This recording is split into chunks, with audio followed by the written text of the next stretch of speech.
In front of me is TCL 501 and today I would like to show you how you can select and delete multiple photos at once. Begin by launching Gallery app.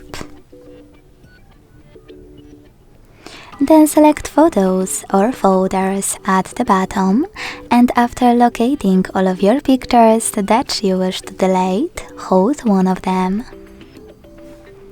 Now to select all right away, use those three dots at the top right corner and click on Select All option at the top. To discard some of them, click on the chosen ones. And to delete the rest, use this bin at the top right corner. Lastly, confirm your choice in the pop-up.